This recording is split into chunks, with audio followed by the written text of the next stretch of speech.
이년아, 아직도 불도 안 지폈어? 동짓달에 가마가 식으면 온기가 다 터진다고 몇 번을 말해야 알아듣냐? 새벽 4시 차가운 겨울바람이 가마터를 휘감는 순간 시어머니 박 여사의 날카로운 목소리가 어둠을 갈랐습니다. 이명숙은 동상으로 갈라진 손을 호호 불며 서둘러 장작을 집어들었습니다. 손가락 끝이 갈라져 피가 배어 나왔지만 그녀는 입술을 깨물며 참았습니다. 예, 어머님. 지금 당장 집히겠습니다. 영숙의 목소리는 떨렸습니다. 추위 때문만은 아니었습니다. 어젯밤 시아버지의 욕창을 치료하느라 2시간밖에 자지 못한 탓에 온몸이 천근만근이었습니다. 하지만 그녀는 이를 악물고 장작더미로 향했습니다. 가마 앞에 쪼그려 앉아 불을 지피는 영숙의 얼굴에는 깊은 주름이 파여 있었습니다. 30살에 이 집 며느리로 들어온 지 어느덧 35년. 그녀의 청춘은 이 가마터 연기 속에서 모두 타버렸습니다. 한때 곱던 손은 이제 나무 껍질처럼 거칠어졌고 허리는 구부정하게 굽어 있었습니다. 명가 며느리는 손에 물 마를 날이 없어야 한다는 거 아직도 모르냐? 박 여사는 영숙이 불을 지피는 모습을 지켜보며 차가운 시선을 보냈습니다. 그녀의 눈빛에는 며느리에 대한 애정이라곤 찾아볼 수 없었습니다. 오직 대업가라는 간판을 지키기 위한 도구로만 여기는 냉혹함만이 가득했습니다. 영숙은 대답 대신 고개를 더욱 깊이 숙였습니다. 그녀의 가슴 속에는 서러움이 북받쳤지만 이미 35년 동안 삼켜온 눈물이었습니다. 한 방울 더 흘린다고 달라질 것은 없었습니다. 불길이 활활 타오르기 시작했습니다. 붉은 불빛이 영숙의 얼굴을 비추자 그녀의 눈가에 맺힌 땀방울이 반짝였습니다.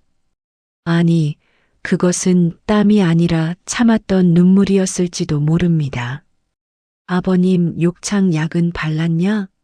오늘 몸 뒤집어드리는 시간 놓치면 안 된다. 박 여사의 잔소리는 끝이 없었습니다. 영숙은 잠시 불을 지피던 손을 멈추고 고개를 들었습니다. 마당 건너편 낡은 한옥의 사랑채에서 희미한 불빛이 새어나오고 있었습니다.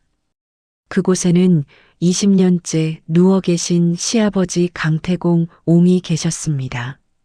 20년 전 뇌졸중으로 쓰러지신 시아버지. 온 가족이 그분을 말 못하는 바보 영감이라 부르며 천대했지만 영숙만은 달랐습니다. 하루 3번 정성껏 몸을 닦아드리고 욕창이 생기지 않도록 2시간마다 자세를 바꿔드렸습니다. 식사도 한 숟가락씩 정성껏 떠먹여드렸습니다. 저 영감 때문에 내 인생이 다 망가졌어. 그래도 넌 참 복이 많은 며느리야. 우리 집 복덩이라니까. 박 여사는 가끔 이렇게 말했습니다. 하지만 그 말 속에는 감사함이 아니라 영숙을 더욱 올가매려는 계산이 숨어 있었습니다. 복덩이라는 달콤한 말로 며느리를 평생 이 집에 묶어두려는 속셈이었습니다. 영숙은 다시 불을 지폈습니다. 장작이 타들어가며 내는 소리가 적막한 새벽을 채웠습니다. 그녀의 머릿속에는 지난 35년의 세월이 주마등처럼 스쳐 지나갔습니다. 시집 올 때만 해도 그녀는 행복했습니다. 대업가는 300년 전통의 옹기 명가였고 남편 강대수는 든든하고 야심찬 사람이었습니다. 시아버지 강태공 옹은 국가무형 문화재로 지정될 만큼 훌륭한 옹기 명인이었습니다. 하지만 그 모든 것은 환상에 불과했습니다. 남편은 아내를 사랑의 대상이 아닌 가업을 잇는 도구로만 여겼습니다. 시어머니는 며느리를 하인처럼 부렸습니다.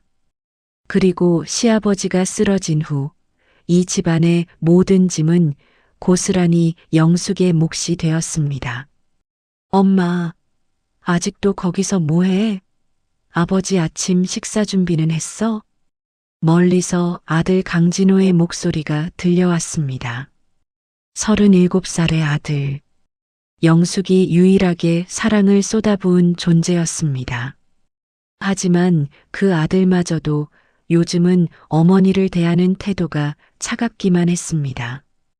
영숙은 재빨리 일어나 부엌으로 향했습니다.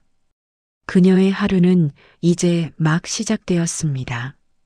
아니, 정확히 말하면 끝나지 않는 노동의 연속이 계속될 뿐이었습니다. 가마 위로 피어오르는 하얀 연기.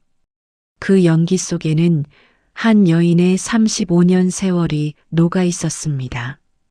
눈물도 한숨도 절망도 모두 연기가 되어 하늘로 사라졌습니다. 하지만 영숙은 몰랐습니다. 그 연기 너머로 곧 그녀의 인생을 송두리째 뒤바꿀 폭풍이 몰려오고 있다는 것을. 영숙아, 오늘 저녁 6시에 온 식구가 모인다. 중요한 얘기가 있으니까 빠짐없이 준비해라. 남편 강대수가 아침 식사를 하며 무심하게 던진 한마디였습니다. 영숙은 된장찌개를 떠서 시아버지 앞에 놓으며 고개를 끄덕였습니다. 마음 한구석이 불안했지만 그녀는 그저 평범한 가족 모임이려니 생각했습니다. 무슨 일이세요, 여보? 나중에 알게 될 거야. 괜히 미리 걱정하지 말고. 대수의 목소리는 냉랭했습니다. 그는 신문을 펼쳐들며 더 이상 아내와 대화하려 하지 않았습니다. 영숙은 가슴속에 맺힌 불안을 삼키며 설거지를 시작했습니다. 오후가 되자 집안 분위기가 이상하게 흘러갔습니다. 시어머니 박 여사는 평소와 달리 영숙을 거들떠보지도 않았습니다. 아들 진호는 아침부터 양복을 빼입고 외출했다가 서류 가방을 들고 돌아왔습니다. 무언가 중대한 일이 벌어지려는 징조였습니다. 저녁 6시, 오랜만에 온 가족이 거실에 모였습니다. 영숙은 정성껏 준비한 음식들을 상에 차렸습니다. 오늘이 자신의 63째 생일이라는 사실조차 잊고 있었습니다. 아니, 이 집에서 며느리의 생일 따위는 아무도 기억하지 않았습니다. 자, 다들 모였으니 본론으로 들어가지. 남편 대수가 입을 열었습니다. 그의 표정은 평소보다 더욱 굳어 있었습니다. 영숙은 긴장한 채 남편을 바라보았습니다. 영숙, 우리 이혼합시다. 짧고 간결한 한마디. 영숙의 귓가에서 윙하는 소리가 울렸습니다. 그녀는 자신이 잘못 들은 줄 알았습니다. 35년을 함께한 남편의 입에서 이혼이라는 단어가 나올 줄은 꿈에도 생각하지 못했습니다. 여보, 지금 무슨 말씀을. 듣기 싫으면 귀 막아. 나 재혼한다. 대수는 마치 날씨 얘기를 하듯 담담하게 말했습니다. 그의 눈빛에는 35년을 함께한 아내에 대한 미련이라곤 찾아볼 수 없었습니다. 재혼이라니요? 도대체 무슨. 투자 유치를 위해 집안 인맥을 정리해야 해. 김 회장 딸과 결혼하면 50억 투자가 확정이야. 대업가를 전국구 브랜드로 키울 수 있는 기회란 말이야. 대수의 말을 듣는 순간 영숙은 온몸에서 힘이 빠지는 것을 느꼈습니다. 그녀가 35년간 바쳐온 이 가문, 새벽부터 밤까지 쉬지 않고 일하며 지켜온 이 가업, 그 모든 것이 남편에게는 그저 사업 확장을 위한 수단에 불과했습니다. 아버지 말씀이 맞아요, 엄마. 아들 진호가 차갑게 입을 열었습니다. 영숙은 아들을 바라보았습니다. 그녀가 온 정성을 다해 키운 아들. 밤낮으로 일하며 좋은 학교 보내고 좋은 옷 입히고 아낌없이 사랑을 쏟아부은 그 아들이었습니다. 진호야, 너마저. 엄마, 이제 구식이에요. 요즘은 다 이렇게 해요. 아버지 사업 도와드리는 게 진짜 효도예요. 엄마는 이제 역할이 끝났어요. 진호의 말 한마디 한마디가 영숙의 가슴에 대못을 박았습니다. 그녀의 눈에서 뜨거운 눈물이 주르르 흘러내렸습니다. 하지만 가족들은 그런 그녀를 바라보지도 않았습니다. 영숙아, 너도 알다시피 명가 며느리는 집안을 위해 희생해야 하는 거야. 넌 지금까지 잘해줬어. 고마워. 이제 내 역할은 끝났으니까 조용히 물러나 주면 돼. 시어머니 박 여사까지 가세했습니다. 며칠 전까지만 해도 우리 집 복덩이라 부르던 그 입에서 나온 말이라고는 믿기지 않았습니다. 영숙은 무릎이 꺾이는 것을 느꼈습니다. 어머님, 제가 뭘 잘못했습니까? 35년 동안 한 번도 쉬지 않고 이 집안을 바쳤는데 잘못한 건 없어. 그냥 이제 필요 없어진 거지. 박 여사의 말은 칼날처럼 차갑고 날카로웠습니다. 영숙은 그제야 깨달았습니다. 자신이 이 집안에서 가족이 아니라 그저 부려먹을 수 있는 존재였다는 사실을, 사랑도 정도 모두 환상이었다는 것을. 여기 이혼 서류에 도장만 찍으면 돼.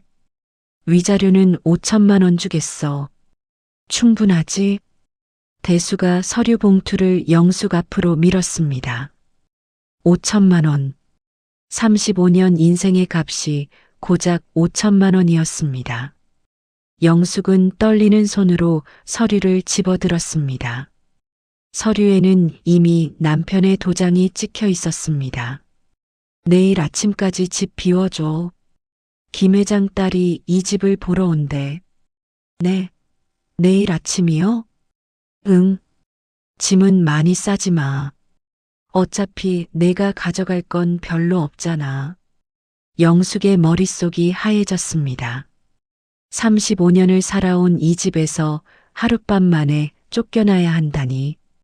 그것도 자신의 63째 생일날에. 이보다 더 잔인한 배신이 있을까요? 엄마, 빨리 결정해요. 저도 이번 주 안에 정략 결혼 성사시켜야 상무 승진이 확정된대요. 아버지가 저한테도 좋은 조건 만들어주셨어요. 아들마저도 자신의 승진을 위해 어머니를 버리는 순간이었습니다. 영숙은 온몸이 부들부들 떨렸습니다. 분노인지 슬픔인지 배신감인지 알 수 없는 감정이 치밀어 올랐습니다. 그때 사랑채에서 희미한 신음소리가 들려왔습니다. 시아버지 강태공 옹의 목소리였습니다. 20년간 말 한마디 없이 누워만 계셨던 그분이 무언가를 애타게 부르는 듯 했습니다. 저 영감이 또 헛소리하네. 신경 쓰지 마, 영숙아. 박 여사가 손을 휘저었습니다. 하지만 영숙은 귀를 기울였습니다. 그 소리는 분명 자신을 부르는 것 같았습니다. 여기 도장 안 찍을 거야? 대수가 재촉했습니다. 영숙은 떨리는 손으로 이혼 서류를 내려놓았습니다. 그녀의 눈에서는 멈추지 않고 눈물이 흘러내렸습니다. 알겠습니다. 내일 아침까지 나가겠습니다. 그녀의 목소리는 잠겨 있었습니다. 35년의 세월이 단 한 장의 서류로 정리되는 순간이었습니다. 가족들은 영숙의 대답을 듣자마자 하나둘씩 자리에서 일어났습니다. 마치 끝난 회의처럼 무심하게. 영숙은 그 자리에 주저앉아 한참을 울었습니다. 그녀가 바쳐온 35년이 얼마나 허무한 것이었는지 이제야 깨달았습니다. 눈물 속에서 그녀는 결심했습니다. 이 집을 떠나리라고. 더 이상 이들에게 이용당하지 않으리라고. 다음 날 새벽 영숙은 낡은 보따리 하나를 메고 대문 앞에 섰습니다. 35년을 살았던 집. 그 긴 세월 동안 그녀가 가져갈 수 있는 것은 고작 몇 벌의 옷과 낡은 이불 한 채가 전부였습니다. 나머지는 모두 이 집안의 것이었고 그녀에게 허락된 것은 아무것도 없었습니다. 그래, 빨리 나가. 청소할 것도 많은데. 시어머니 박 여사는 문간에 서서 팔짱을 낀 채 영숙을 바라보았습니다. 그 눈빛에는 미안함이나 아쉬움 같은 감정은 찾아볼 수 없었습니다. 오직 쓸모없어진 물건을 버린다는 냉정함만이 가득했습니다. 영숙은 대답 대신 고개를 숙였습니다. 그녀의 어깨는 축 처져 있었고 얼굴에는 밤새 울어부은 흔적이 역력했습니다. 35년의 세월이 하룻밤 사이에 무너져 내렸습니다. 잠깐. 영숙이 막 대문을 나서려는 순간 낮고 탁한 목소리가 들려왔습니다. 모두가 깜짝 놀라 뒤돌아보았습니다. 사랑채 문이 열리고 휠체어에 앉은 강태공 옹이 천천히 모습을 드러냈습니다. 아버님? 아버님이 어떻게? 박 여사가 당황한 표정으로 다가갔습니다. 20년간 누워만 계셨던 시아버지가 휠체어를 타고 나온 것도 놀라운 일이었지만 더욱 놀라운 것은 그의 손에 들린 낡은 가방이었습니다. 강태공 옹은 떨리는 손으로 가방을 들어 올렸습니다. 오래된 가죽으로 만들어진 그 가방에는 전통 수레바퀴 무늬가 새겨져 있었습니다. 먼지가 수북이 쌓여 있는 것을 보니 오랫동안 어딘가에 보관되어 있었던 물건임이 분명했습니다. 영숙. 시아버지의 입에서 힘겹게 이름이 흘러나왔습니다. 20년 만에 처음 듣는 목소리였습니다. 영숙은 그 자리에 얼어붙었습니다. 눈물이 다시 주르르 흘러내렸습니다. 아버님, 제 이름을 부르시다니. 영숙이 떨리는 목소리로 말했습니다. 강태공 옹은 안간힘을 쓰며 가방을 영숙 쪽으로 내밀었습니다. 그의 눈빛은 강렬했습니다. 20년간 감춰왔던 무언가를 이제야 드러내는 듯한 간절하고도 절박한 눈빛이었습니다. 뭐야, 그 낡은 가방은? 치매가 도진 거 아니야? 남편 대수가 비웃으며 말했습니다. 하지만 강태공 옹은 아들의 말을 무시한 채 오직 영숙만을 바라보았습니다. 받아라. 시아버지의 목소리는 더욱 힘을 얻었습니다. 영숙은 망설이다가 천천히 다가가 가방을 받았습니다. 생각보다 무거웠습니다. 안에 뭔가 꽤 많이 들어있는 것 같았습니다. 아버님, 이게 뭡니까? 네. 것. 강태공 옹의 입술이 떨렸습니다. 내 것이라는 두 글자를 말하기 위해 온 힘을 쏟아붓는 것 같았습니다. 그의 얼굴에는 땀방울이 송글송글 맺혔습니다. 저 영감이 또 헛소리하네. 영수가 빨리 나가. 쓸데없는 쓰레기 들고 있지 말고. 박 여사가 영숙의 팔을 잡아당겼습니다. 하지만 영숙은 가방을 꽉 움켜쥐었습니다. 시아버지의 눈빛이 자신에게 무언가 중요한 메시지를 전하고 있다는 것을 본능적으로 느꼈습니다. 믿어라. 강태공 옹의 마지막 한마디였습니다. 그리고 그는 깊은 한숨을 내쉬며 다시 휠체어에 몸을 기댔습니다. 간병인이 황급히 달려와 그를 사랑채 안으로 밀고 들어갔습니다. 영숙은 가방을 가슴에 꼭 안았습니다. 무엇이 들어있는지는 몰랐지만 20년 만에 시아버지가 건넨 이 물건만큼은 절대 놓을 수 없었습니다. 그것이 무엇이든 분명 중요한 의미가 있을 것이라고 믿었습니다. 즉, 저 영감 정말 미쳤나 봐. 쓰레기를 왜 주는 거야?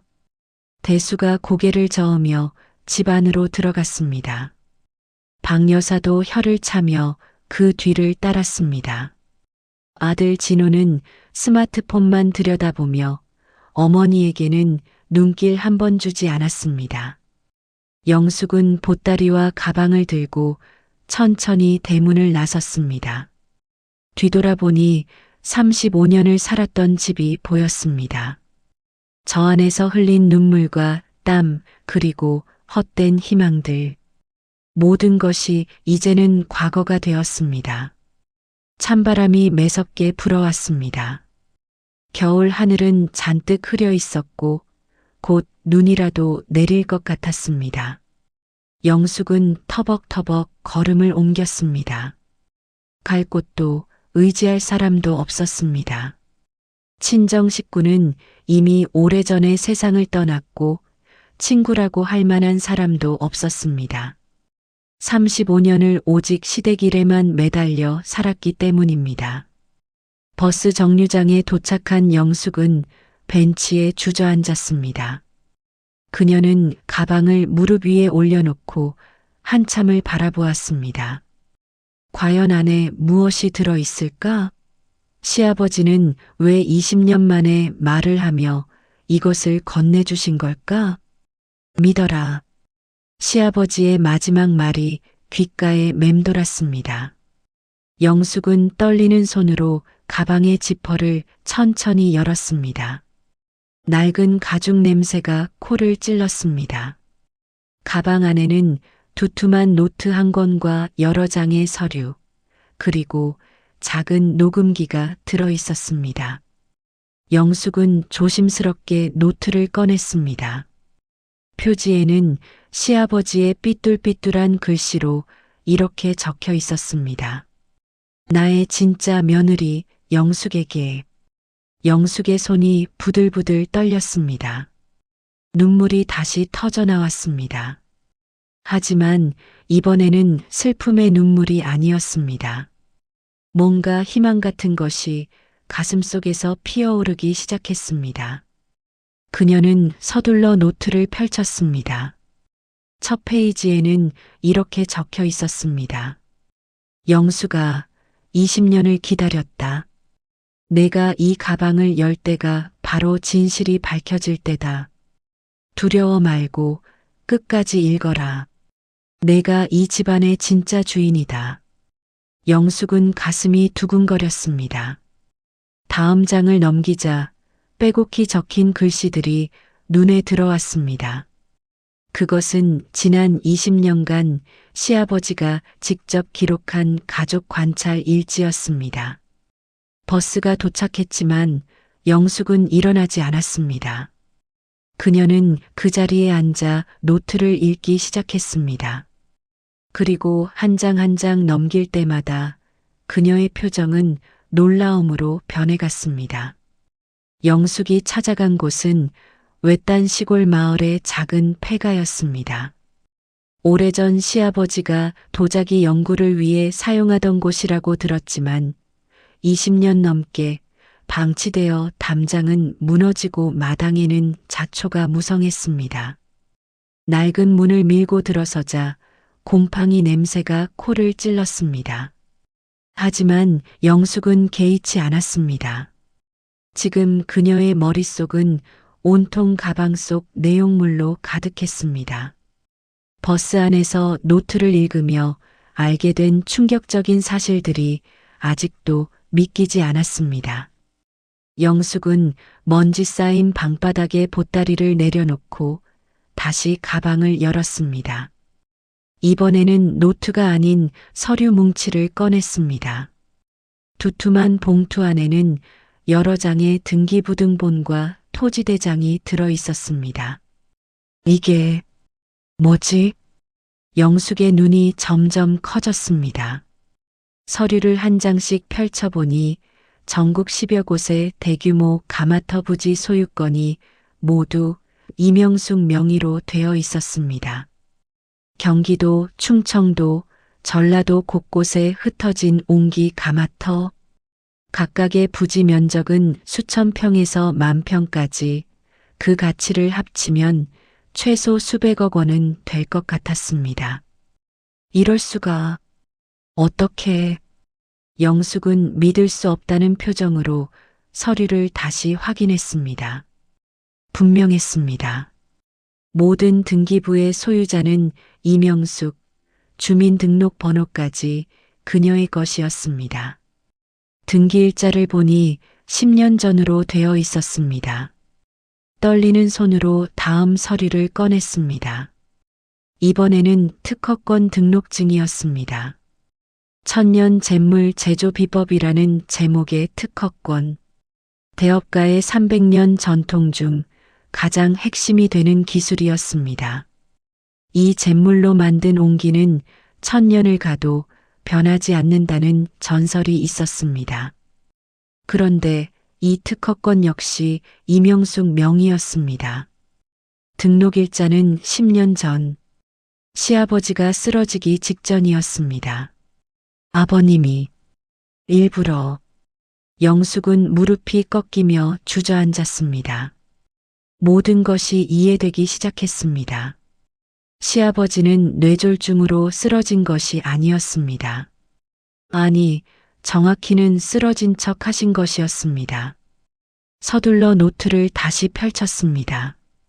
시아버지가 남긴 일기를 읽기 시작했습니다. 2005년 3월 15일. 오늘 대수놈이 투자자들과 모의하는 것을 들었다. 가마터 부지를 팔아 돈을 챙기고 공장을 해외로 이전하겠다고. 300년 전통을 하루아침에 무너뜨리려 한다. 2005년 6월 20일.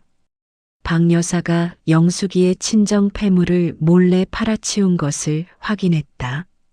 영숙이 어머니 유품이었던 금반지까지. 며느리를 사람이 아닌 도구로 여기는구나. 2005년 9월 10일. 결심했다. 내가 쓰러진 척하고 이들의 본성을 낱낱이 기록하겠다. 그리고 진짜 후계자를 정하겠다. 유일하게 이 집안의 진심을 지킨 영숙이만이 대업가의 주인이 될 자격이 있다. 영숙은 손으로 입을 막았습니다. 눈물이 멈추지 않고 흘러내렸습니다. 시아버지는 20년 동안 말 못하는 바보로 살아오신 것이 아니었습니다. 모든 것을 보고, 듣고, 기록하며 진짜 가족의 본성을 시험하고 계셨던 것입니다. 2007년 1월 3일. 오늘 영숙이가 내 욕창을 치료하며 울었다. 아버님, 제가 잘 모셔드릴게요. 꼭 일어나세요라고. 이 아이만큼은 진짜다.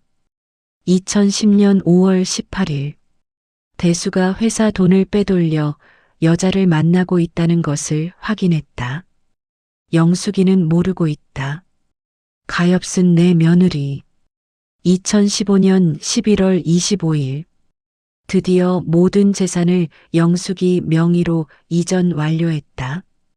변호사를 통해 철저히 비밀리에 진행했다. 이제 때가 오면 영숙이에게 모든 것을 넘겨주겠다. 영숙은 노트를 가슴에 꼭 안았습니다. 10년 전 아무것도 모르고 살았던 그때 시아버지는 이미 모든 것을 준비하고 계셨던 것입니다. 서류 뭉치 맨 아래에서 두툼한 봉투가 나왔습니다. 봉투를 열자 은행 통장과 현금이 들어 있었습니다. 통장 잔액을 확인한 영숙은 그 자리에서 비명을 질렀습니다. 5억 원이라고? 통장에는 5억 원이 그대로 들어 있었습니다. 시아버지가 평생 모은 돈이었습니다. 그리고 통장 사이에 끼워진 쪽지에는 이렇게 적혀 있었습니다. 영수가 이 돈으로 변호사를 선임해라. 놈들이 가만히 있지 않을 것이다. 법정에서 싸워라. 내가 이길 것이다. 증거는 모두 녹음기 안에 있다. 영숙은 부들부들 떨리는 손으로 녹음기를 집어들었습니다. 재생 버튼을 눌렀습니다. 시아버지의 목소리가 흘러나왔습니다. 영수가 이 말을 듣고 있다면 너는 이미 집에서 쫓겨났을 것이다. 미안하다. 내가 막을 수 있었지만 막지 않았다. 내가 진짜 주인이 되려면 이 과정이 필요했다. 녹음기에서는 시아버지의 육성이 계속 이어졌습니다. 이제부터 들려줄 내용을 잘 들어라. 대수가 회사 돈을 횡령한 증거, 박 여사가 내 재산을 가로챈 증거, 진호가 회사 기밀을 팔아넘긴 증거, 모두 여기 녹음되어 있다. 20년간 내가 모은 증거들이다. 영숙은 녹음기를 귀에 바짝 갖다 댔습니다. 남편의 비리, 시어머니의 배신, 아들의 범죄 행위, 모든 것이 적나라하게 녹음되어 있었습니다. 옹기는 굽는 사람의 마음을 담는다. 대수와 박 여사, 진호, 그들의 마음은 썩었다. 하지만 너 영수가, 너의 마음은 맑고 깨끗하다. 너만이 대업가의 진짜 주인이다. 시아버지의 목소리가 끝나고 녹음기에서는 가족들의 대화가 흘러나왔습니다. 남편이 투자자들과 부지를 헐값에 넘기려는 대화, 시어머니가 며느리 폐물을 훔쳐 파는 장면, 아들이 회사 기술을 경쟁사에 팔려던 계획. 영숙은 녹음기를 듣는 내내 눈물을 흘렸습니다. 하지만 이번에는 절망의 눈물이 아니었습니다. 희망의 눈물이었습니다. 시아버지가 20년간 준비해 준 무기, 이제 그녀에게도 싸울 수 있는 힘이 생긴 것입니다. 해가 저물고 방 안이 어두워졌습니다. 영숙은 촛불을 켜고 서류들을 정리하기 시작했습니다. 가마터 부지 증서, 특허권 등록증, 통장, 녹음기, 시아버지의 일기. 모든 것이 완벽한 증거였습니다. 아버님, 감사합니다. 영숙은 촛불을 향해 고개를 숙였습니다. 그녀의 눈빛은 달라져 있었습니다. 더 이상 당하고만 사는 약한 며느리가 아니었습니다. 이제 그녀는 싸울 준비가 되어 있었습니다. 밤하늘에는 별이 총총히 빛나고 있었습니다. 영숙은 창밖을 바라보며 다짐했습니다. 시아버지가 20년간 지켜주신 이 기회를 절대 헛되이 하지 않겠다고, 반드시 진실을 밝히고 정의를 되찾겠다고. 다음 날 아침 영숙은 노트를 처음부터 끝까지 다시 읽었습니다. 시아버지가 20년간 기록한 내용은 상상을 초월했습니다. 단순한 일기가 아니라 치밀한 증거 수집의 기록이었습니다.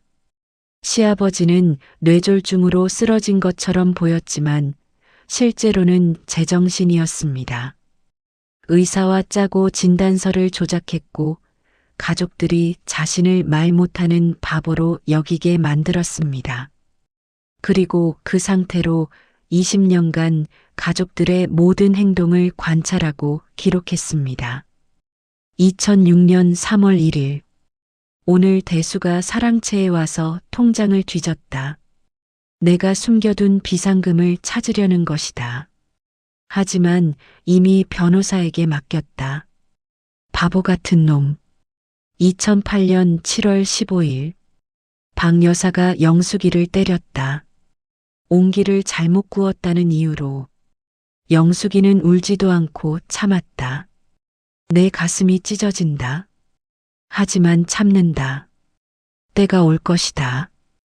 2012년 11월 30일 진호가 할아버지 방에 와서 빨리 죽으라고 했다. 유산이 궁금한 모양이다. 내 손자가 이런 놈이 되다니. 영숙은 노트를 읽으며 분노와 슬픔이 교차했습니다. 시아버지가 얼마나 고통스러웠을까. 자식과 손자의 본성을 확인하는 것이 얼마나 가슴 아팠을까. 하지만 시아버지는 포기하지 않았습니다. 오히려 더욱 철저하게 증거를 모았습니다. 몰래 녹음기를 설치하고 중요한 대화를 모두 녹음했습니다. 서류를 사진으로 찍어 보관했습니다. 심지어 탈세 증거까지 확보했습니다. 2015년 4월 20일 오늘 드디어 모든 준비를 마쳤다. 변호사 김 선생을 통해 영숙이 명의로 재산 이전을 완료했다. 대수놈은 꿈에도 모를 것이다. 가마터 부지, 특허권, 비상금 모두 영숙이 것이다. 영숙은 그 대목에서 눈물을 쏟았습니다. 10년 전 자신은 아무것도 모르고 살았습니다. 매일 새벽 일어나 가마에 불을 지피고 시아버지를 정성껏 돌보고 가족들에게 헌신했습니다. 그런데 그때 이미 시아버지는 자신을 진짜 후계자로 낙점하신 것입니다. 노트의 마지막 장을 펼쳤습니다. 거기에는 시아버지의 마지막 당부가 적혀 있었습니다. 영숙아, 내가 이 글을 읽고 있다면 나는 이미 이 세상 사람이 아닐 것이다. 미안하다. 그리고 고맙다. 20년간 나를 정성껏 돌봐줘서 내가 내게 물려주는 것은 단순한 재산이 아니다. 대업가 300년의 명예와 전통이다. 하지만 명예보다 중요한 것은 내 마음이다. 내가 온기를 빚으며 담아낸 진심. 그것이 진짜 유산이다. 대수와 박여사, 진호. 그들은 내게 상처를 줄 것이다. 하지만 두려워 말아라. 내게는 20년치 증거가 있다. 그들의 비리, 횡령, 배신 모두 기록되어 있다. 법정에서 당당히 맞서라. 내가 이긴다. 내가 보장한다. 그리고 승리한 후에도 복수에 취하지 마라. 옹기는 깨지기 쉽지만 바르게 구우면 천년을 간다. 내 마음을 바르게 지켜라. 마지막으로 대업가를 내 방식대로 이끌어가라. 돈벌이만 생각하는 것이 아니라 사람을 생각하는 기업으로, 소외된 이들을 돌보는 따뜻한 곳으로. 그것이 진짜 명가다. 사랑한다. 내 딸 같은 며느리야. 영숙은 노트를 덮고 한참을 울었습니다. 시아버지의 사랑이 얼마나 깊었는지 이제야 알았습니다. 20년간 침묵하며 견딘 고통, 그 모든 것이 자신을 지키기 위함이었습니다. 울음을 그치고 영숙은 녹음기를 다시 재생했습니다. 이번에는 남편 대수의 목소리가 들렸습니다. 투자자들한테 가마터 부지를 20억에 넘기기로 했어.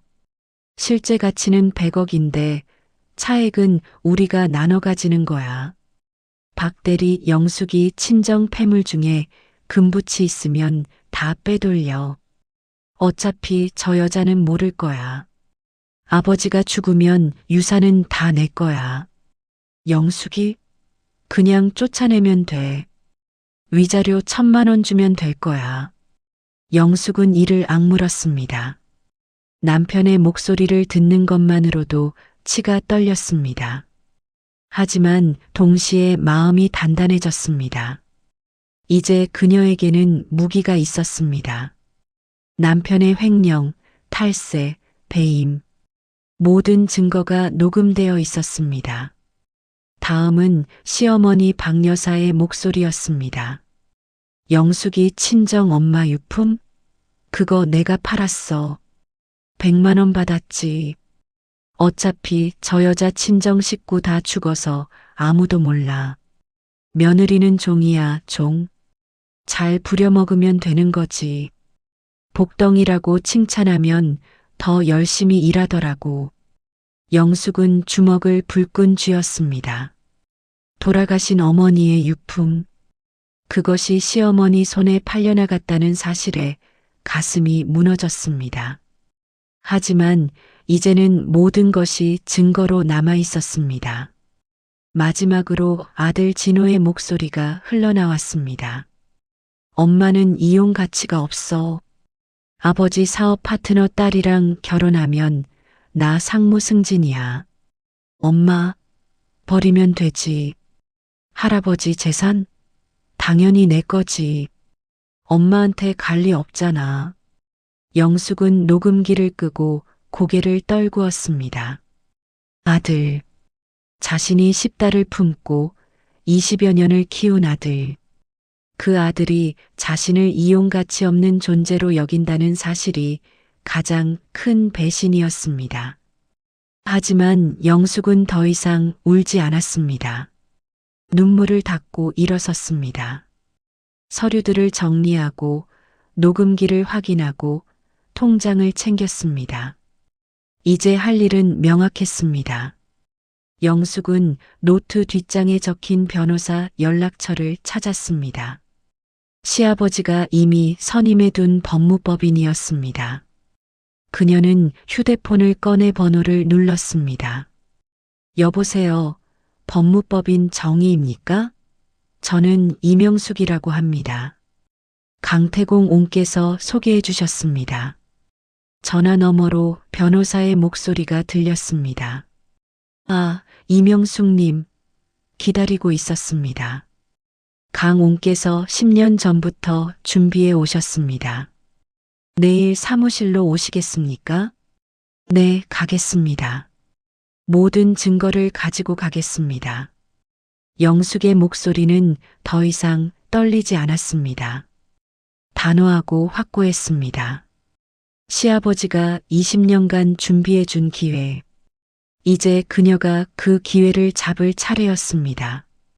창밖으로 아침 햇살이 비쳐 들어왔습니다.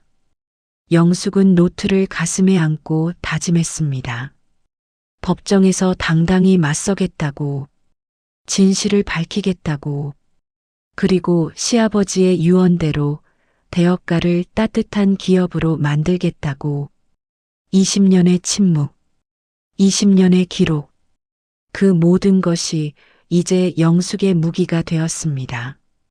그녀는 더 이상 당하고만 사는 약한 며느리가 아니었습니다. 이제 그녀는 전사였습니다. 강태공 옹의 재산이 전부 며느리 명의라고? 이게 무슨 소리야? 남편 강대수는 변호사 사무실에서 받은 통지서를 구겨 던졌습니다. 그의 얼굴은 분노로 새빨갛게 달아올라 있었습니다.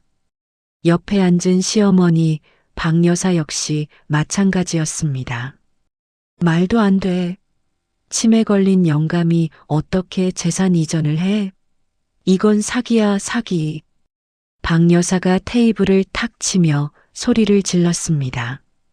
하지만 변호사는 침착하게 서류를 펼쳐 보였습니다.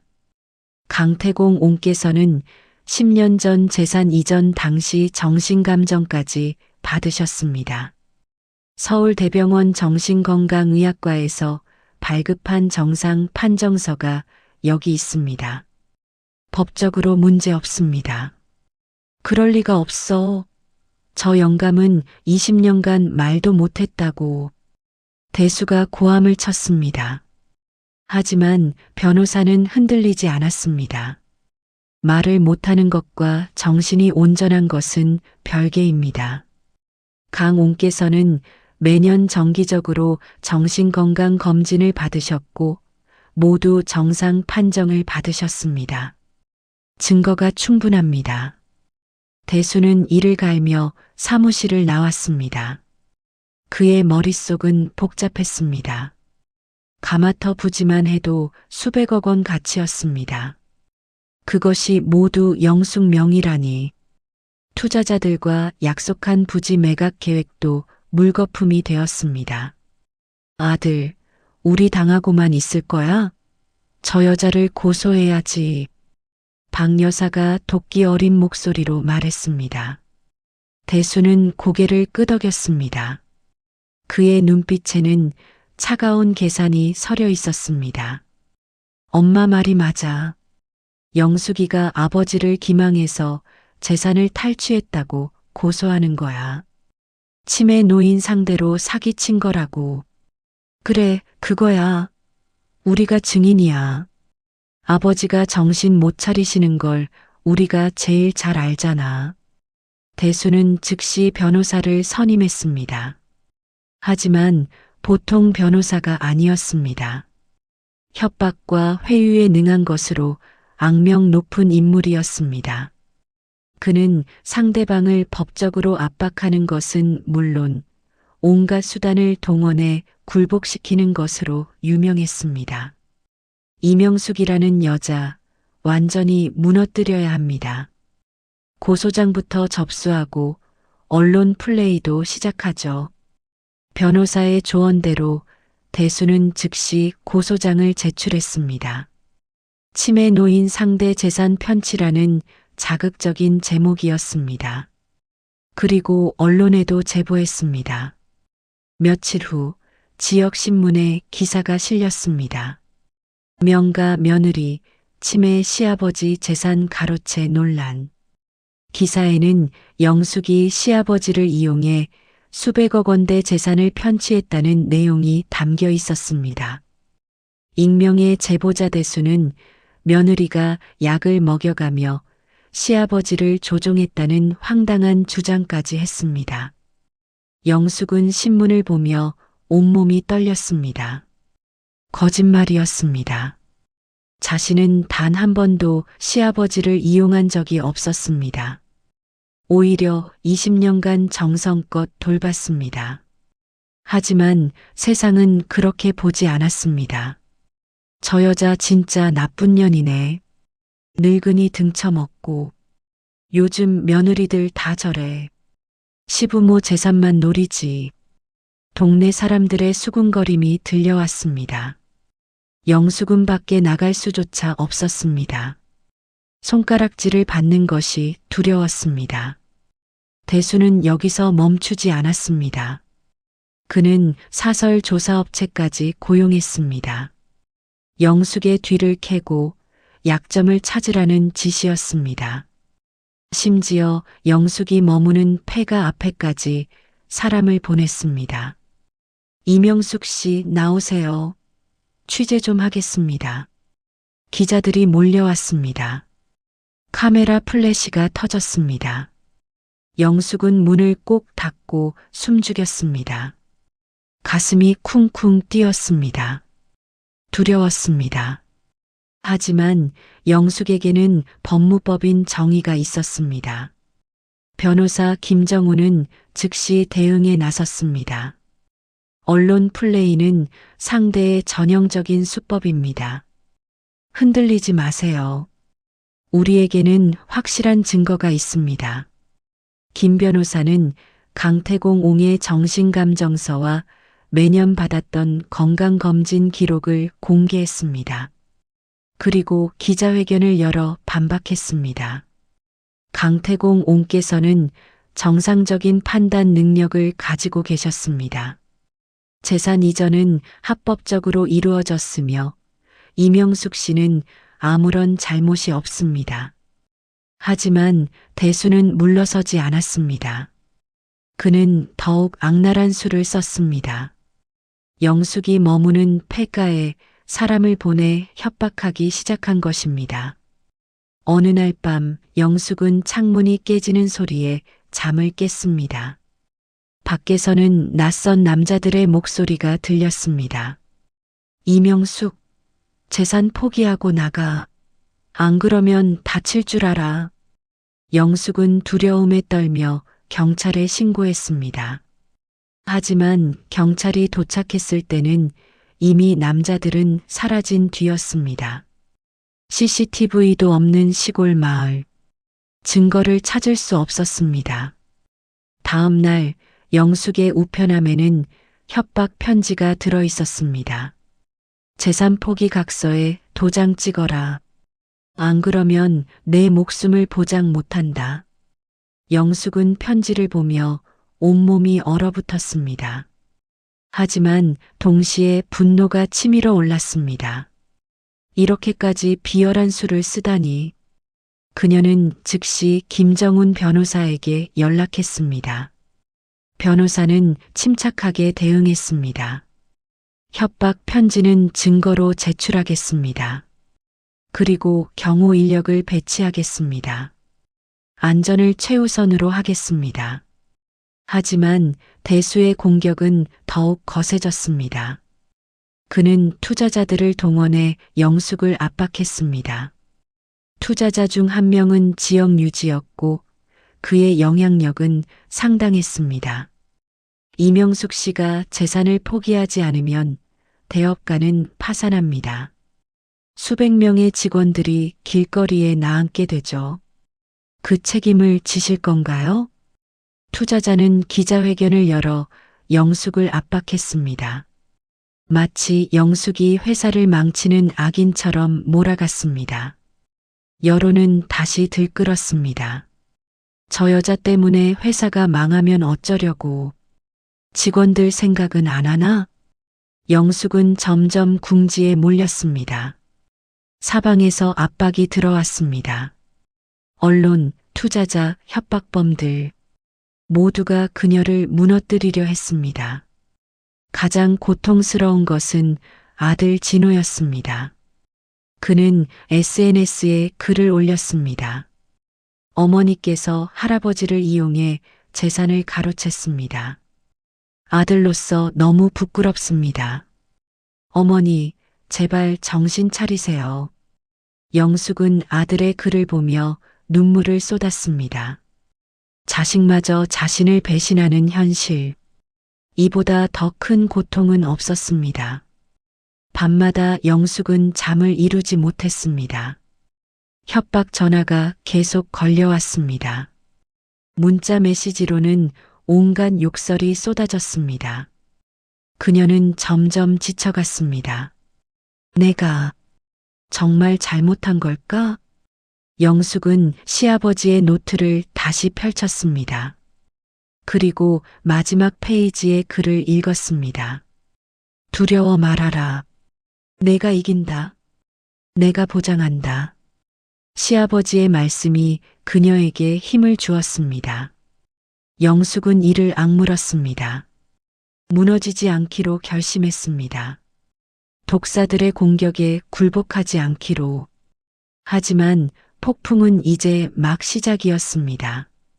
대수는 최후의 수단을 준비하고 있었습니다. 법정에서 영숙을 완전히 무너뜨릴 계획. 그것은 상상조차 할 수 없을 만큼 비열한 것이었습니다. 재판을 시작하겠습니다. 판사의 망치 소리가 법정에 울려 퍼졌습니다.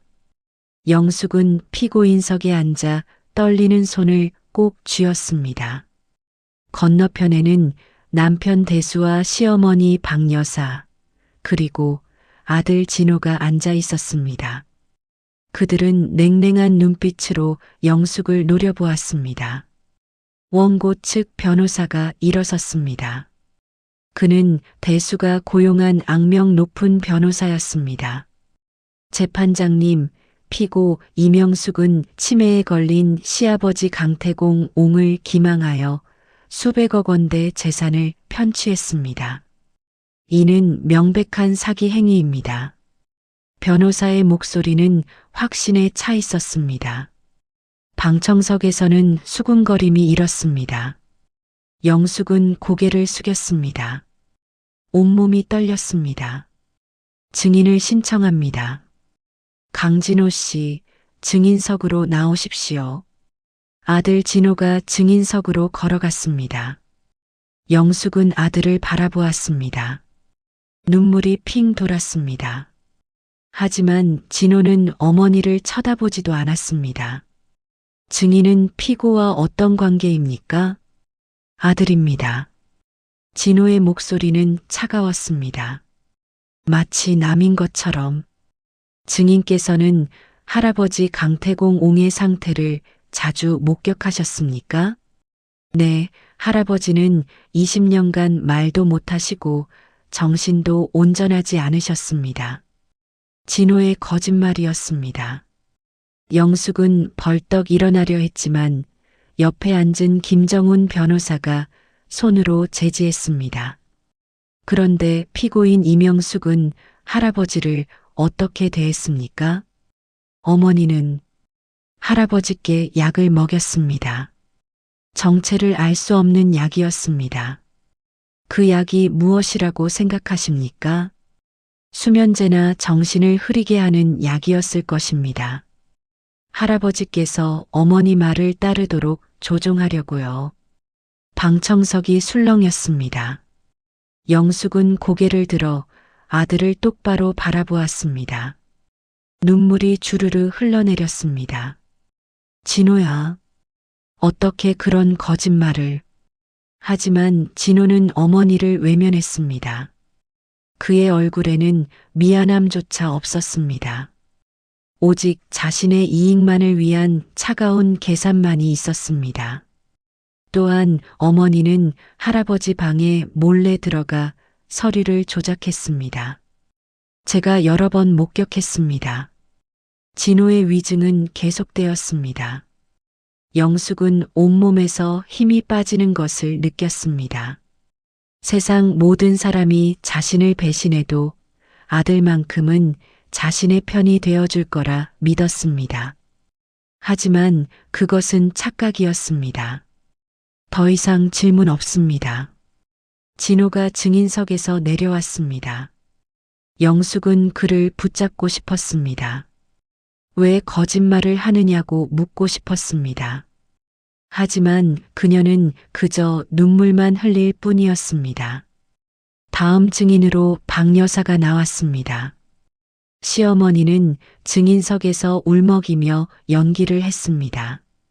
우리 영감이 정신이 온전했다면 며느리한테 재산을 줄 리가 없어요. 아들한테 물려줬을 거예요. 분명 영숙이가 약을 먹였거나 협박했을 겁니다. 증거가 있습니까? 우리 영감이 돌아가시기 전에 제게 말씀하셨어요. 영숙이가 날 괴롭힌다고요. 또 거짓말이었습니다. 시아버지는 20년간 말을 하지 않으셨습니다. 그런데 돌아가시기 전에 말씀하셨다니 황당한 거짓말이었습니다. 하지만 판사는 진지하게 듣고 있었습니다. 영숙은 절망감을 느꼈습니다. 증거도 없는 거짓말들이 법정에서 힘을 발휘하고 있었습니다.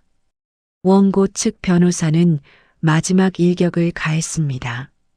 재판장님, 피고 이명숙은 시아버지를 학대하며 정신적으로 조종했습니다. 그리고 재산을 편취했습니다. 엄중한 처벌이 필요합니다. 영숙의 변호사 김정훈이 일어섰습니다. 재판장님, 모두 근거 없는 주장입니다. 우리 측은 명확한 증거를 제출하겠습니다. 김 변호사는 강태공 옹의 정신감정서를 제출했습니다. 10년 전 재산 이전 당시 받았던 검사 결과였습니다. 정상 판정이었습니다. 하지만 이것은 10년 전 기록입니다. 그 이후로 치매가 악화되었을 수 있습니다. 원고 측 변호사가 반박했습니다. 김정훈 변호사는 다음 증거를 제출했습니다. 강태공 옹께서는 매년 정기 검진을 받으셨습니다. 여기 지난 10년간의 검진 기록이 있습니다. 모두 정상 판정입니다. 하지만 원고 측은 물러서지 않았습니다. 검진 기록도 조작될 수 있습니다. 피고가 의사와 짜고 조작했을 가능성이 있습니다. 법정은 점점 영숙에게 불리하게 돌아갔습니다. 원고 측은 온갖 추측과 의혹을 제기하며 영숙을 몰아붙였습니다. 피고는 시아버지를 20년간 감금하다시피 했습니다. 외부와 접촉을 차단하고 조종했습니다.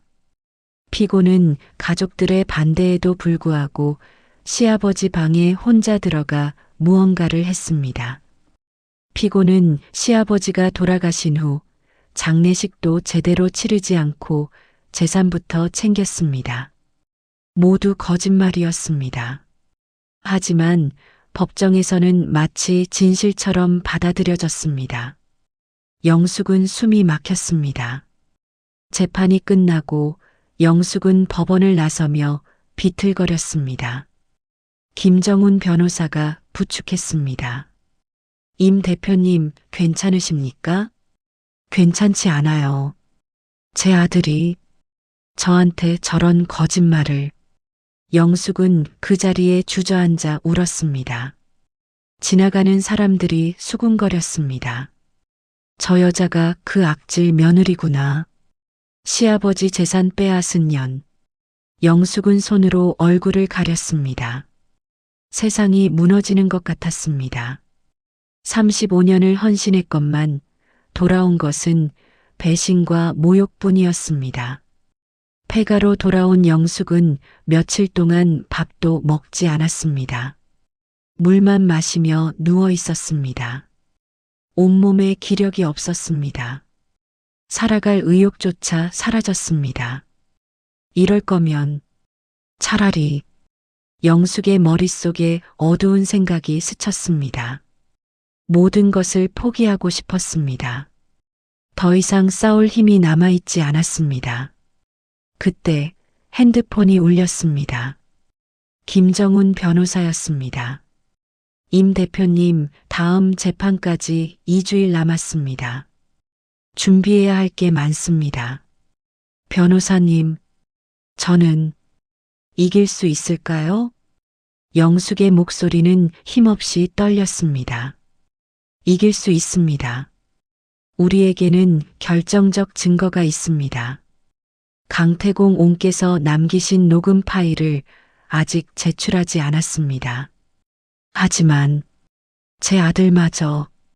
임 대표님, 강 옹께서 20년을 준비하신 이유를 생각하십시오. 대표님을 지키기 위해서입니다. 포기하지 마십시오. 변호사의 말에 영숙은 잠시 침묵했습니다. 그리고 천천히 시아버지의 가방을 꺼냈습니다. 노트를 펼쳤습니다. 두려워 말아라. 내가 이긴다. 시아버지의 글씨가 눈에 들어왔습니다. 영숙은 눈물을 닦았습니다. 그리고 가방 안을 다시 뒤졌습니다. 그때 가방 안쪽 비밀 주머니에서 또 다른 봉투가 나왔습니다. 영숙은 봉투를 열었습니다. 안에는 통장과 쪽지가 들어 있었습니다. 통장 잔액은 5억 원. 그리고 쪽지에는 이렇게 적혀 있었습니다. 영숙아, 법정 싸움은 길고 힘들다. 이 돈으로 변호사를 선임하고 내 건강을 챙겨라. 이기고 지는 것은 중요하지 않다. 내가 끝까지 싸우는 모습, 그 자체가 승리다. 영숙은 쪽지를 가슴에 안았습니다. 시아버지는 이런 순간까지 예상하고 계셨습니다. 그녀가 벼랑 끝에 몰릴 것을, 그래서 비상금을 따로 준비해 두셨던 것입니다. 영숙은 천천히 일어났습니다. 거울을 보았습니다. 초췌한 얼굴이었습니다. 하지만 눈빛만큼은 다시 살아났습니다. 아버님, 제가 끝까지 싸우겠습니다. 영숙은 냉장고를 열어 음식을 꺼냈습니다. 며칠 만에 처음으로 식사를 했습니다. 그리고 김정훈 변호사에게 전화를 걸었습니다. 변호사님, 제가 다시 일어났습니다. 녹음 파일 준비하겠습니다. 다음 재판에서 모든 진실을 밝히겠습니다. 전화기 너머로 변호사의 안도하는 목소리가 들렸습니다. 잘 결정하셨습니다. 우리 함께 이깁시다. 영숙은 전화를 끊고 녹음기를 꺼냈습니다. 그리고 재생 버튼을 눌렀습니다. 시아버지의 목소리, 남편의 횡령 대화, 시어머니의 배신, 아들의 범죄 계획. 모든 것이 녹음되어 있었습니다. 이것이 영숙의 마지막 무기였습니다. 20년간 시아버지가 준비한 결정타. 다음 재판에서 모든 것이 밝혀질 것입니다. 영숙은 창밖을 바라보았습니다. 밤하늘에는 별이 빛나고 있었습니다. 어둠 속에서도 빛은 존재했습니다. 영숙은 다짐했습니다. 자신도 그 빛이 되겠다고. 벼랑 끝에서 영숙은 다시 일어섰습니다. 영혼의 가장 어두운 밤을 지나 이제 새벽이 밝아오고 있었습니다. 최종 공판일. 법정은 방청객들로 가득 찼습니다. 언론사 기자들이 카메라를 들고 대기했습니다. 이 재판은 이미 사회적 이슈가 되어 있었습니다. 며느리의 재산 편취 vs 시아버지의 정당한 유산 상속 논쟁이 뜨거웠습니다. 영숙은 피고인석에 앉았습니다. 이번에는 달랐습니다. 그녀의 어깨는 펴져 있었고 눈빛은 흔들리지 않았습니다. 손에는 두툼한 서류 가방을 들고 있었습니다. 건너편에는 남편 대수와 시어머니 박 여사, 아들 진호가 앉아 있었습니다. 그들은 승리를 확신한 듯 여유로운 표정이었습니다. 재판을 시작하겠습니다. 판사의 목소리가 울렸습니다. 김정훈 변호사가 일어섰습니다. 재판장님, 피고 측은 오늘 결정적인 증거를 제출하겠습니다. 이 증거는 지난 20년간 강태공 옹께서 직접 수집하신 것입니다. 원고 측 변호사가 비웃었습니다. 또 조작된 서류를 제출하시려는 겁니까? 조작이 아닙니다. 강태공 옹께서 생전에 직접 작성하신 관찰 일지와 녹음 파일입니다. 김 변호사는 노트를 제출했습니다. 법정 스크린에 노트의 내용이 띄워졌습니다. 2005년 9월 10일. 오늘부터 나는 가족들을 관찰하기로 결심했다. 내가 쓰러진 척하며 그들의 본성을 지켜보겠다. 방청석이 술렁였습니다. 대수의 얼굴이 굳어졌습니다. 이게 무슨 소리야? 계속 읽어드리겠습니다. 김 변호사는 노트의 주요 내용을 낭독했습니다. 2007년 3월 15일. 대수가 회사 돈을 횡령했다. 오늘 장부를 확인했다. 3억 원이 빠져나갔다. 2010년 5월 18일.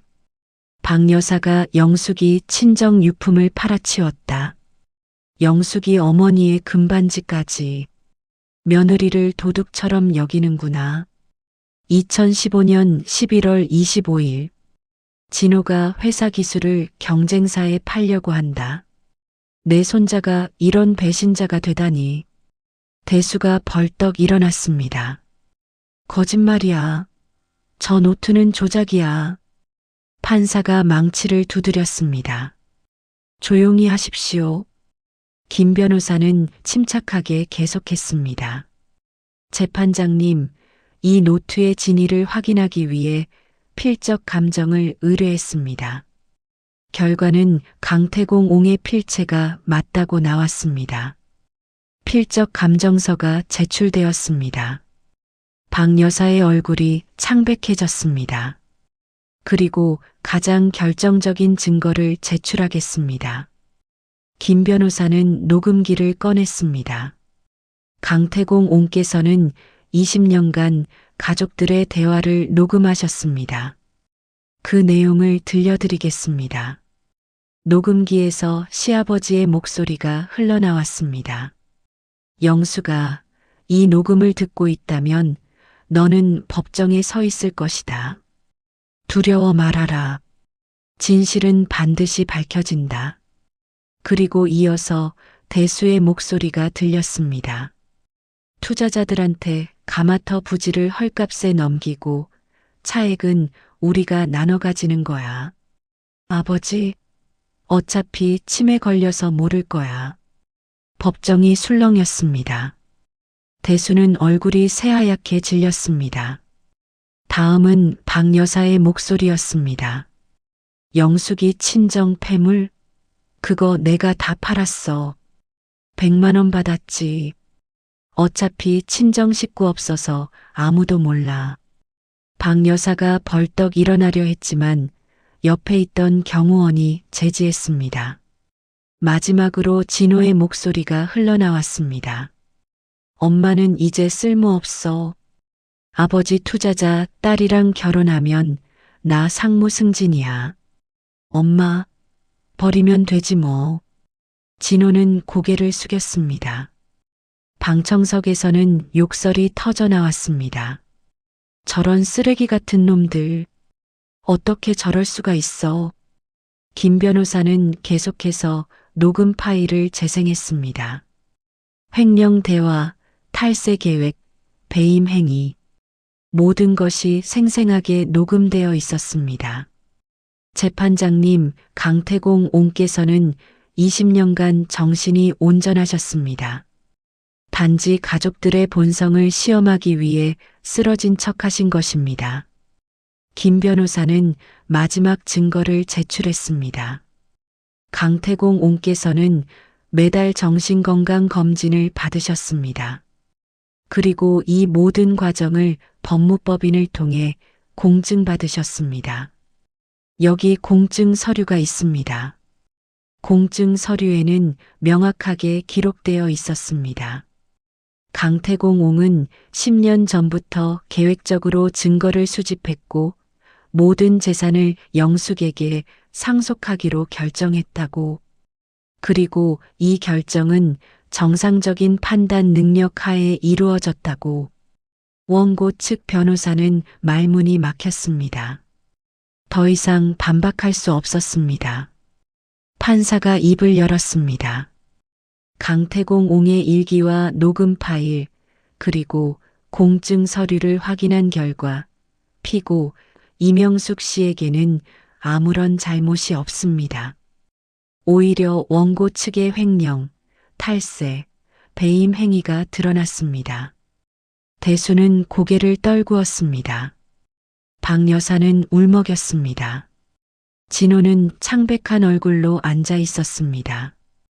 또한 원고 측 증인 강진호 씨의 위증이 확인되었습니다. 이는 형사처벌 대상입니다.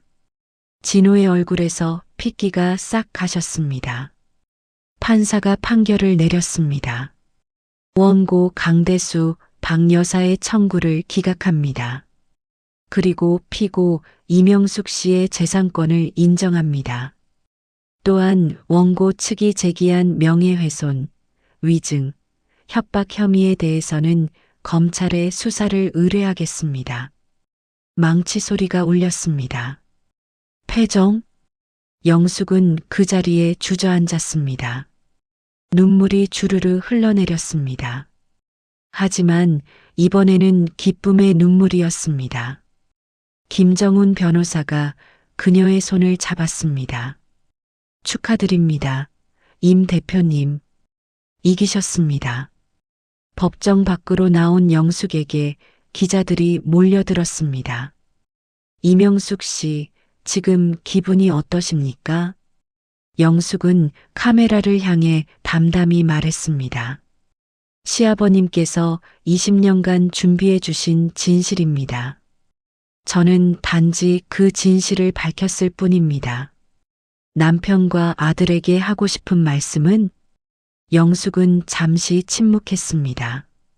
그리고 천천히 입을 열었습니다. 옹기는 금이 가면 버려야 합니다. 가족도 마찬가지입니다. 그녀의 목소리는 단호했습니다. 더 이상 약한 며느리가 아니었습니다. 이제 그녀는 대업가의 진정한 주인이었습니다.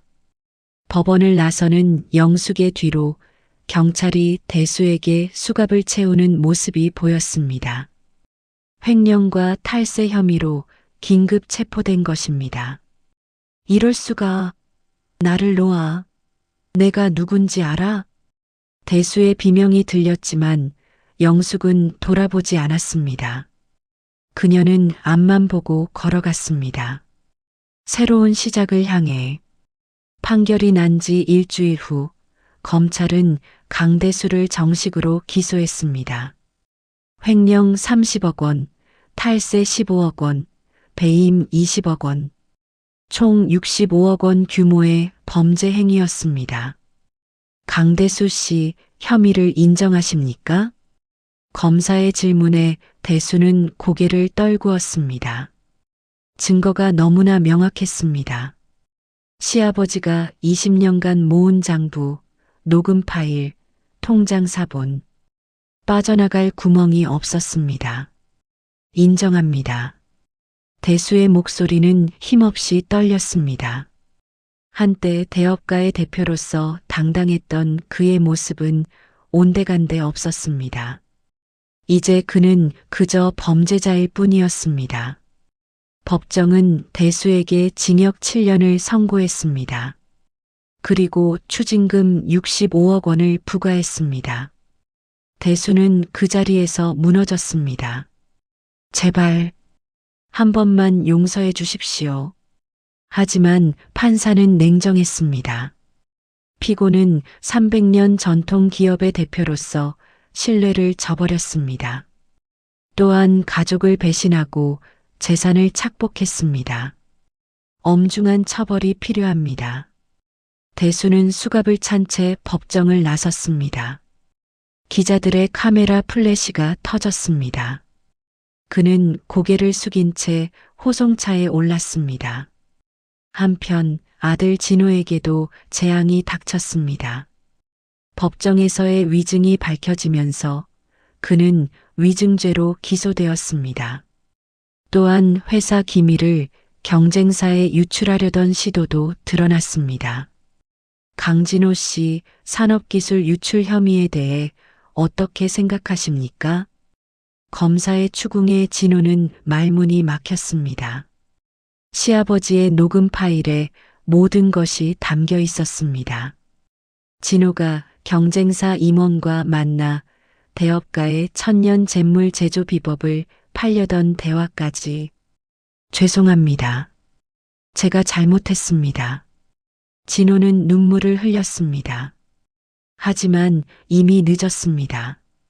그는 징역 3년에 벌금 5천만 원을 선고받았습니다. 더 큰 타격은 회사에서 왔습니다. 정략 결혼을 약속했던 대기업 회장 딸 측에서 파혼을 통보한 것입니다. 강진호 씨와의 결혼은 취소합니다.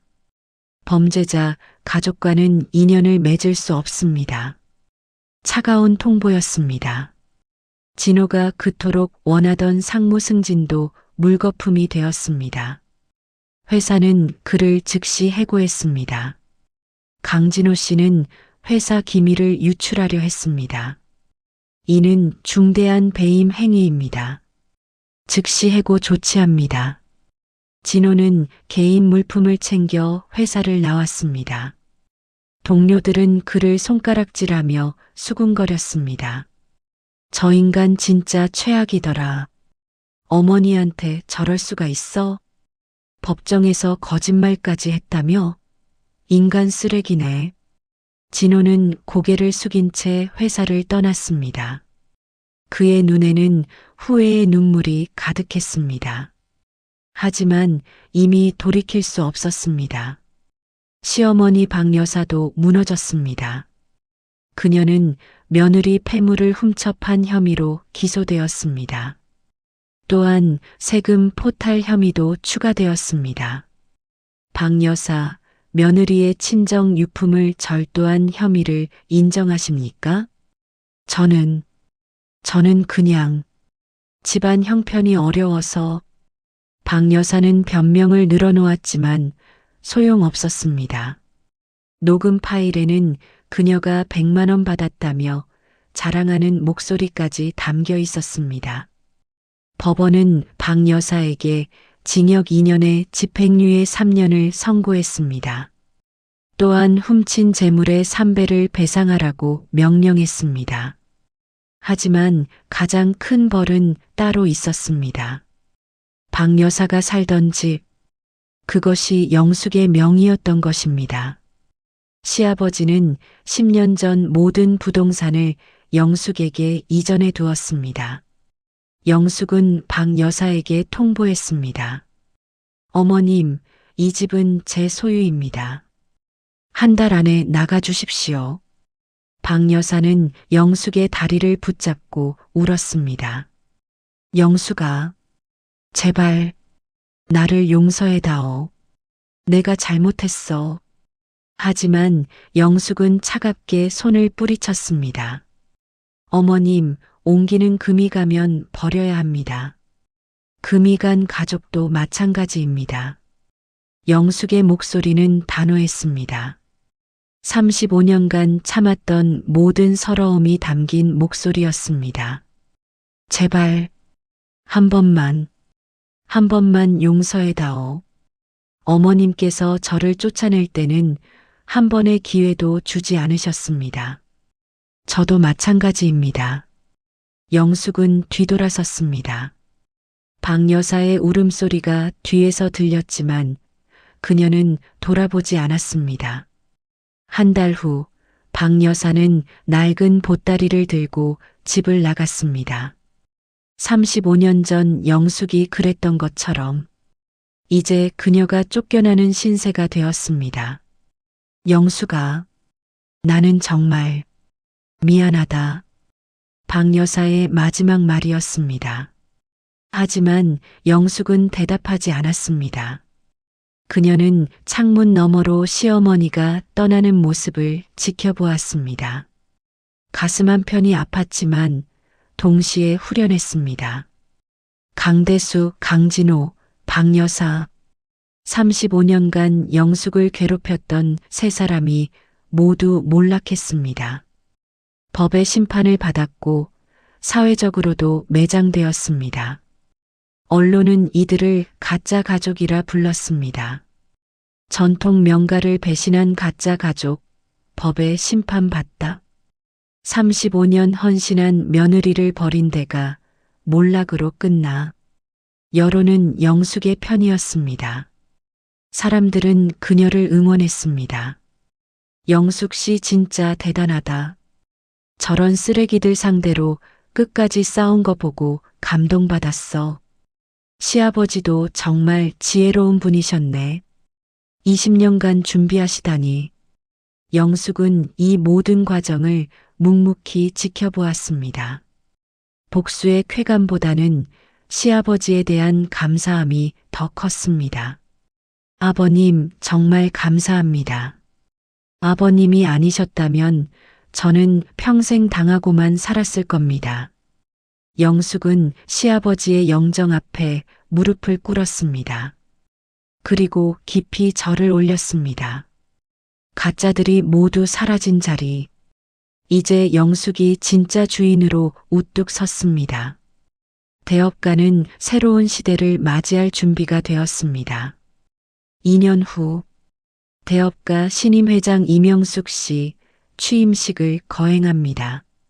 우렁찬 사회자의 목소리가 울려 퍼졌습니다. 대업가 본사 대강당에는 수백 명의 직원들과 거래처, 언론사 관계자들이 모여 있었습니다. 영숙은 단상에 올랐습니다. 2년 전과는 완전히 다른 모습이었습니다. 단정한 한복 차림에 머리는 깔끔하게 빗어 넘겼습니다. 얼굴에는 자신감이 넘쳤습니다. 존경하는 대업가 가족 여러분, 그리고 내빈 여러분. 저는 오늘 대업가의 새 회장으로 취임하게 된 이명숙입니다. 영숙의 목소리는 떨림 없이 또렷했습니다. 객석에서는 박수가 터져 나왔습니다. 저는 35년간 이 회사의 며느리로, 아내로, 어머니로 살아왔습니다. 그러나 진정한 가족이 무엇인지는 2년 전에야 깨달았습니다. 영숙은 시아버지의 영정 사진을 바라보았습니다. 단상 한쪽에 모셔진 강태공 옹의 사진. 그분의 온화한 미소가 영숙을 지켜보고 있었습니다. 선친 강태공 옹께서는 저에게 가장 큰 유산을 남겨주셨습니다. 재산이 아닙니다. 바로 진심입니다. 옹기는 굶는 사람의 마음을 담는다고 하셨습니다. 영숙의 목소리에 힘이 실렸습니다. 앞으로 대업가는 단순히 이익만을 추구하는 회사가 아닙니다. 사람을 생각하고 전통을 지키며 사회에 기여하는 기업이 될 것입니다. 박수가 쏟아졌습니다. 영숙은 다음 계획을 발표했습니다. 첫째, 대업가 수익의 절반을 소외된 노인들을 위한 무료 급식소 운영에 사용하겠습니다. 객석이 술렁였습니다. 수익의 절반이라니 상당한 금액이었습니다. 저 역시 2년 전 아무것도 없이 거리로 내몰렸습니다.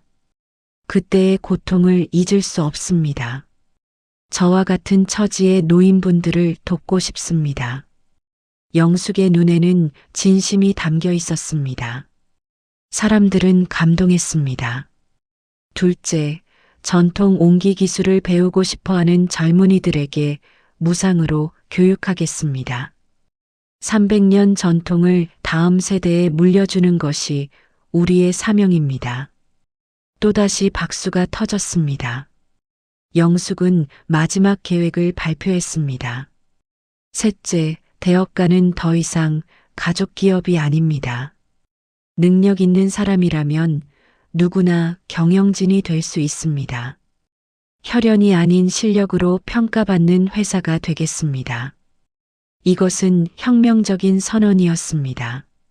300년간 가족 경영을 고수해온 대업가가 완전히 달라지는 순간이었습니다. 취임식이 끝나고 영숙은 공장으로 향했습니다. 그곳에는 새로 지은 대형 가마가 있었습니다. 영숙은 직접 흙을 주물렀습니다. 회장님께서 직접 옹기를 빚으시는 겁니까? 직원이 놀라며 물었습니다. 영숙은 미소 지으며 대답했습니다. 저는 35년간 가마에 불을 지펴왔습니다. 옹기를 빚는 것이 제 본업입니다. 영숙의 손은 능숙하게 움직였습니다. 흙이 그녀의 손길을 따라 아름다운 형태로 변해갔습니다. 그녀는 자신의 이름 이명숙을 옹기 밑바닥에 새겼습니다. 이 옹기에는 제 진심을 담겠습니다. 앞으로 대업가의 모든 제품에는 만든 사람의 이름이 새겨질 것입니다. 책임감을 갖고 만들라는 의미입니다. 직원들은 감탄했습니다. 영숙의 경영 철학은 명확했습니다. 사람을 중심에 두는 것. 한 달 후 대업가는 서울 변두리에 대형 무료 급식소를 열었습니다. 강태공 사랑의 집이라는 이름이었습니다. 시아버지를 기리는 뜻이었습니다. 개소식 날 수백 명의 노인들이 찾아왔습니다. 영숙은 직접 앞치마를 두르고 배식을 했습니다. 할머니, 맛있게 드세요. 아이고, 고맙습니다. 회장님께서 직접 배식을 하시다니. 저도 한때는 갈 곳 없는 신세였습니다. 이분들의 마음을 압니다. 영숙은 진심으로 노인들을 대했습니다. 그녀의 눈에는 눈물이 맺혔습니다. 2년 전 자신의 모습이 떠올랐기 때문입니다. 급식소는 곧 화제가 되었습니다. 언론이 보도했고 사람들은 감동했습니다. 대업가 이명숙 회장, 수익 절반을 기부하며 무료 급식소 운영. 배신당한 며느리에서 존경받는 경영인으로 영숙의 이야기는 많은 사람들에게 희망을 주었습니다. 특히 비슷한 처지의 여성들에게는 큰 위로가 되었습니다. 나도 영숙 씨처럼 다시 일어설 수 있을까? 영숙 씨 보면서 용기를 얻었어. 한편 감옥에 있는 강대수에게는 영숙의 소식이 전해졌습니다. 신문 기사를 본 그는 고개를 떨구었습니다. 내가 정말 바보였구나.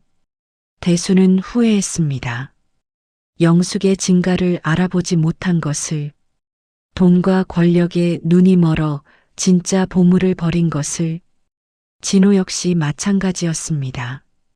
출소 후 그는 작은 공장에서 막노동을 하고 있었습니다. 한때 대기업 상무를 꿈꿨던 그였지만 이제는 하루하루 생계를 이어가기도 빠듯했습니다. 어머니, 제가 잘못했습니다. 진호는 멀리서나마 어머니의 모습을 지켜보았습니다. 하지만 다가갈 용기는 없었습니다. 박 여사는 작은 고시원에서 살고 있었습니다. 한때 큰 집의 안주인이었던 그녀였지만 이제는 월세도 내기 어려운 처지였습니다. 내가 영숙이한테 잘했더라면. 박 여사도 매일 후회했습니다. 하지만 이미 늦었습니다. 2년이 흐른 어느 날 영숙은 공장 가마터에 서 있었습니다. 석양이 지고 있었습니다. 붉은 노을이 하늘을 물들였습니다. 그녀는 방금 완성한 옹기를 바라보았습니다. 밑바닥에는 이명숙이라는 이름이 선명하게 새겨져 있었습니다. 아버님, 저 이제 제 이름으로 옹기를 빚습니다. 제 인생을 살아갑니다. 영숙의 눈에는 평화가 깃들어 있었습니다. 더 이상 누군가의 며느리도 아내도 어머니도 아니었습니다. 그녀는 오직 이명숙이었습니다. 가마에서는 불길이 활활 타오르고 있었습니다. 35년 전 그녀가 매일 아침 지폈던 그 불. 하지만 이제는 의미가 달랐습니다. 그것은 희망의 불꽃이었습니다. 영숙은 미소 지으며 불을 바라보았습니다. 시아버지가 남긴 유산. 그것은 단순한 재산이 아니었습니다. 진심으로 살아가는 법. 옹기처럼 단단하게 천년을 가는 삶을 사는 법이었습니다. 석양 속에서 영숙은 새로운 옹기를 빚기 시작했습니다. 그녀의 인생 제2막이 이제 막 시작되었습니다.